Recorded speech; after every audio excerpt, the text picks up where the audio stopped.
Hello everyone, welcome back to NG knowledge world. ముందు చెప్పినట్టుగా railway recruitment board వాళ్ళు RPF నుంచి సబ్ ఇన్స్పెక్టర్ అండ్ కానిస్టేబుల్ 2 పోస్టులకి కూడా రీసెంట్గానే వేకెన్సీస్ని అయితే రిలీజ్ చేయడం జరిగిందండి. సో దీనికి అప్లికేషన్ ఓపెనింగ్ డేట్ వచ్చేసి 15/4/2024 అంటే April 15th నుంచి, క్లోజింగ్ డేట్ వచ్చేసి 14/5/2024 అంటే May 14th వరకు కూడా మనము అప్లికేషన్స్ అనేవి సబ్మిట్ చేయొచ్చండి. సబ్ ఇన్స్పెక్టర్కి 452 వేకెన్సీస్ అండ్ కానిస్టేబుల్కి 4208 వేకెన్సీస్, టోటల్గా మనకి 4660 వేకెన్సీస్ని అయితే రైల్వే రిక్రూట్మెంట్ బోర్డ్ రిలీజ్ చేయడం జరిగిందండి. సో ఈ వీడియోలో మనము మొదటగా కానిస్టేబుల్స్ అంటే రైల్వే రిక్రూట్మెంట్ బోర్డ్ కానిస్టేబుల్స్ యొక్క నోటిఫికేషన్ డీటెయిల్స్ గురించి తెలుసుకుందాము. సో కానిస్టేబుల్ జాబ్స్కి సంబంధించి నోటిఫికేషన్ చూసినట్టయితే ఇందులో అప్లికేషన్ ఓపెనింగ్ డేట్ వచ్చేసి 15/4/2024 అండ్ క్లోజింగ్ డేట్ వచ్చేసి 14/5/2024 టిల్ మిడ్నైట్ అనమాట. సో ఏమైనా మోడిఫికేషన్స్ ఉంటే మనము 15/5/2024 టు 24/5/2024 వరకు కూడా చేసుకోవచ్చు అనమాట. అలాగే ఇది వచ్చేసి లెవెల్ 3 సంబంధించిన పే లెవెల్ ఉంటుందండి. ఇనిషియల్గా మనకి 21,700 అయితే ఇవ్వడం జరుగుతుంది. సో ఇందులో మెడికల్ స్టాండర్డ్స్ వచ్చేసి B1 అండి. సో B1 అంటే మరీ అంత స్ట్రిక్ట్ అయితే ఉండవు, కొద్ది వరకు చిన్న చిన్న ఏమన్నా ఉన్నా కూడా మనం కొంచెం ట్రై చేసుకోవచ్చు. అండ్ ఏజ్ చూసుకున్నట్టయితే minimum age limit 18 and maximum 28 years అండి. అంటే 18 సంవత్సరాలు నిండి ఉండాలి, 28 సంవత్సరాలు పైపడి ఉండకూడదు అనమాట. ఇందులో యాక్చువల్గా 25 ఇయర్స్ అప్పర్ ఏజ్ లిమిట్ ఉండేది, బట్ కోవిడ్కి సంబంధించిన 3 ఇయర్స్ ఏజ్ రిలాక్సేషన్ కూడా ఇంక్లూడ్ చేసి 28 ఇయర్స్ అయితే ఇవ్వడం జరిగింది. కానిస్టేబుల్స్కి టోటల్గా 4208 వేకెన్సీస్ అయితే ఉన్నాయన్నమాట. అలాగే application fees or examination fees చూసుకున్నట్టయితే ఫర్ ఆల్ క్యాండిడేట్స్ 500 రూపీస్ అయితే ఉంటుందండి. అండ్ 400 రూపీస్ అయితే రీఫండ్ చేయడం జరుగుతుంది వన్స్ మనము సిబిటీ ఎగ్జామ్ అంటే కంప్యూటర్ బేస్డ్ టెస్ట్ అపియర్ అయిన తర్వాత 400 రూపీస్ అయితే మనకి రీఫండ్ చేయడం జరుగుతుంది. And SC, ST, ex service man, female, minorities, ఈడబ్ల్యూఎస్కి 250 రూపీస్ ఫీజు పే చేయాల్సి ఉంటుందండి. అండ్ 250 కూడా మనకి రీఫండ్ చేయడం జరుగుతుంది. ఇక్కడ క్లియర్గా మెన్షన్ చేశారండి, ఎవరైతే సిబిటీకి అపియర్ అవుతారో వాళ్ళకి మాత్రమే ఎగ్జామినేషన్ ఫీజు రిఫండ్ చేయడం జరుగుతుంది అని మెన్షన్ చేశారు.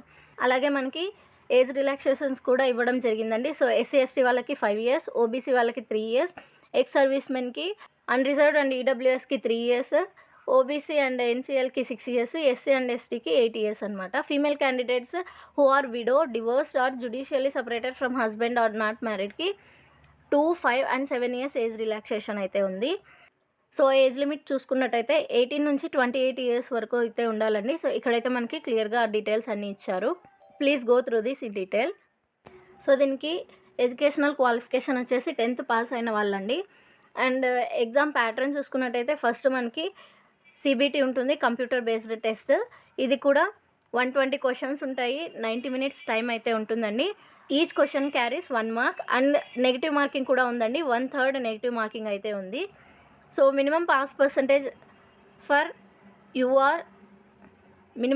Percentage for unreserved, EWS and OBC క్యాండిడేట్స్కి అయితే 35%, SC, STకి అయితే 30% అని ఇచ్చారు. ఆఫ్టర్ సిబిటీ ఎగ్జామ్ మనకి ఫిజికల్ ఎఫిషియన్సీ టెస్ట్ PET ఉంటుందండి. ఇందులో కూడా మనకి కొన్ని రిక్వైర్మెంట్స్ ఇచ్చారు, అవేంటో ఇప్పుడు చూద్దాం. ఫస్ట్ వచ్చేసి కానిస్టేబుల్ మేల్కి 1600 metres run, 800 metres run, long jump, high jump ఉంటాయండి.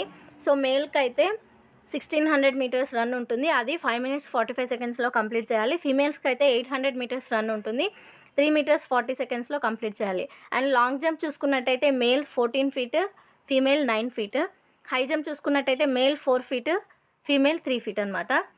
అండ్ నెక్స్ట్ హైట్, చెస్ట్ చూసుకున్నట్టయితే అన్రిజర్వ్డ్, ఈడబ్ల్యూఎస్, ఓబీసీ మేల్కి అయితే 165, ఫీమేల్ అయితే 157. SC, STకి అయితే male height 160, female 152.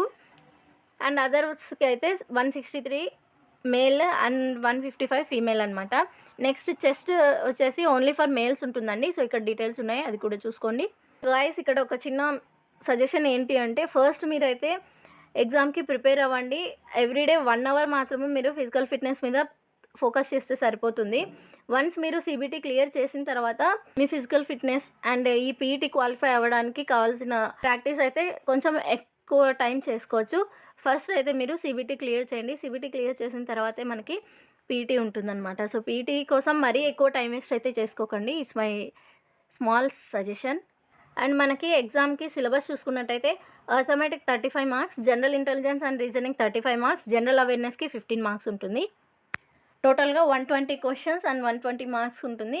Exam duration మాత్రం 1½ అవరే ఉంటుందండి. సో, మనం ఎంత ప్రాక్టీస్ చేస్తే అంత తొందరగా టైంనైతే యూటిలైజ్ చేసుకొని ఎగ్జామ్‌ని క్లియర్ చేసుకోగలం. అండ్ ఇప్పుడు వచ్చేసి మనకి ఏ కేటగిరీస్‌కి ఎన్ని వేకెన్సీస్ ఉన్నాయో చూద్దామండి.